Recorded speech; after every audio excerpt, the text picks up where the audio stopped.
right now? No. Anybody that's not here raise it? No? No, But they're not coming. They're not coming. No, they're not coming. I mean, is there anybody that's rafting in your group? They're here. Yes? Or not? We have to, I want everybody here for the safety talk. How many people here have been rafting before? Ooh. How many that have been rafting and fallen out of the boat? A few less. There may be more by the end of the day today. And the reason why I say that is because if you go whitewater rafting, there is a chance you could fall out of the boat at any point in the river trip. It's actually our goal to keep you in the boat. It's a lot more fun to enjoy the rapids from the inside of the boat than swimming through a rapid by yourself. This is going to be the very best day of your summer. That's our goal. And we want to have a smooth day. So if you've not been rafting before, this is called a safety talk. And anytime you go rafting anywhere in the world, you can pretty much cover these items, these next items. If you've been rafting, please bear with us while we review some of the stuff that has to do with rafting. It goes a little bit like this. If you fall out of the boat, it's not usually a big deal. Usually, you resurface right next to the boat. You might not see the boat because it's behind you. So take a look around, look for the boat, swim to it. A couple good swim strokes will put you to the side of the raft. Those are some rafts right there. You'll see a line, a perimeter line goes around the entire outside of the raft. A couple good swim strokes put you to the side of the raft. You're going to be about eye level with that line. To pull yourself into the boat, it's as easy as doing the butterfly. You kick, you pull down, you do a handstand off that line, you pull or push yourself the rest of the way in. No problem, right? It's a problem. It's hard to get in, but that's why you brought friends. And if they can contain their laughter long enough, they might be able to help you out. When we pull somebody in the raft, we're going to reach over the tube of the raft and grab the person by the PFD, by the shoulders, right here, these straps. Pull up and into the boat. When they pull down on the line, if the life jacket's tight, you'll come in with it. If the life jacket's loose, it goes right over your head, and now you have the buckles of the life jacket over your face, your arms are pinned to your side, and you're still in the water. So one of the responsibilities that we place on our valuable guests are that you keep your life jacket snug throughout the day. The 3 straps on the sides and the 4 buckles on the front all need to be buckled throughout the day.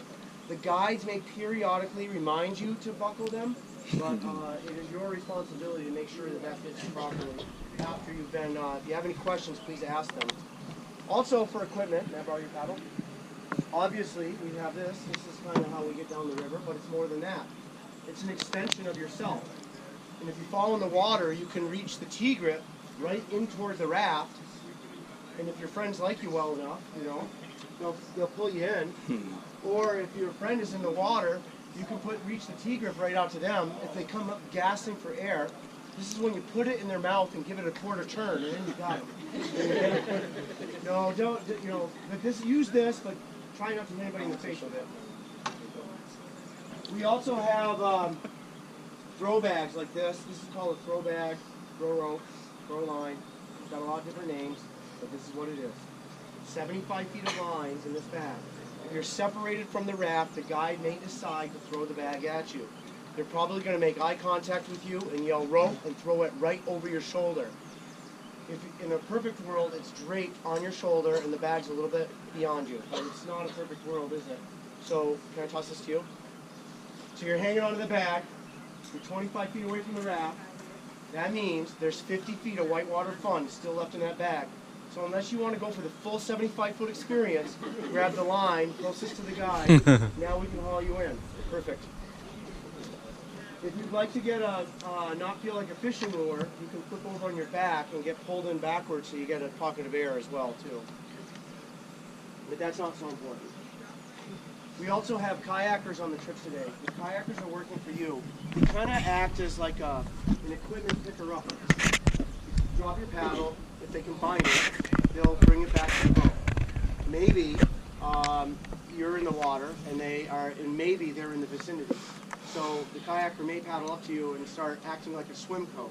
They'll say, "You're doing fine. Keep swimming. Go that way. Go, go, go. Keep going." Okay? Maybe they'll have you hold on to the boat. Now, most of the kayaks have a loop on the end of each end of the kayak. If you grab that loop and not the kayaker, because he's not going to like that very much. Grab the loop on the end of the kayak, stretch out on the surface, and kick, and they'll paddle, and with your help, they can tow you to a raft or to the shoreline. So basic rescue goes like this. Fall in the water, swim to the raft.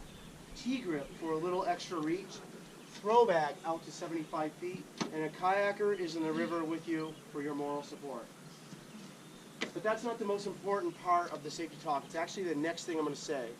And for those that have been rafting, you've heard this before.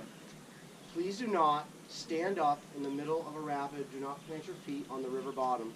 Does anybody remember why? You'll bang up your knees. Yeah, so you got rocks on the river bottom. Get stuck. So you stand up, you plant your feet on the river bottom, you risk a foot entrapment. That's kind of like this. And the powerful current will push your head underwater. Now, it's the easiest thing in the world to avoid, and it's not likely, even if you did stand up, but there is a chance. And we want to avoid those chances. So this is what we do. We float at the surface of the water at all times. You have two choices. One, you can float on your back with your feet up and pointed downstream.